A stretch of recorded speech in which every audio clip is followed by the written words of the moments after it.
Hi, ako si Alan, isang overweight na cyclist na gustong maabot ang fitness goal sa pamamagitan ng bisikleta.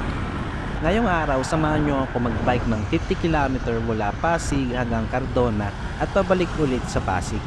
So habang nagbabike ako, itutuloy ko na yung pag-share ko ng goals at plano ko para sa fitness goals ko.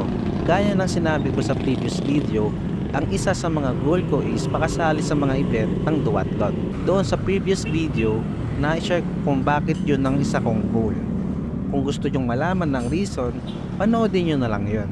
Ang pangalawang goal ko naman is tumakas sa pagbabike. Pakiramdam ko kasi sa sarili ko, below average akong cyclist. Itong pakiramdam ko is very subjective naman para sa akin.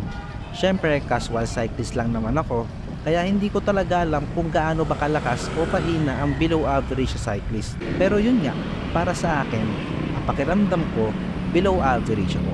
Kapag sinabi kong gustong lumakas, hindi naman yung tipo na kasing lakas ng mga kumakarera. Siguro ang gusto ko lang mangyari ay magawa ko sumabay sa mga nagme-maintain ng 25 to 30 kph. O kaya naman at least mag-improve yung average speed ko. At higit sa lahat, pag-improve na ako sa ahon. Kaya ganyan yung ibig kong sabihin kapag sinabi kong gusto kong lumakas sa pagbabike. Basically, gusto ko lang lumakas higit pa sa sarili ko ngayon. Ngayong nailatag ko na yung dalawang fitness goals ko, sa mga susunod na video naman ay isi-share ko yung mga action plans ko para maabot ko ang mga yan. Ilalatag ko ang mga KPIs or yung tinatawag na Key Performance Indicators which is leading to my goals.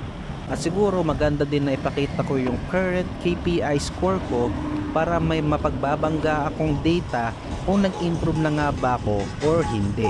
Diba? Pero sa kabila ng lahat ng ito, still hindi pa din ako sigurado kung magagawa ko nga ito.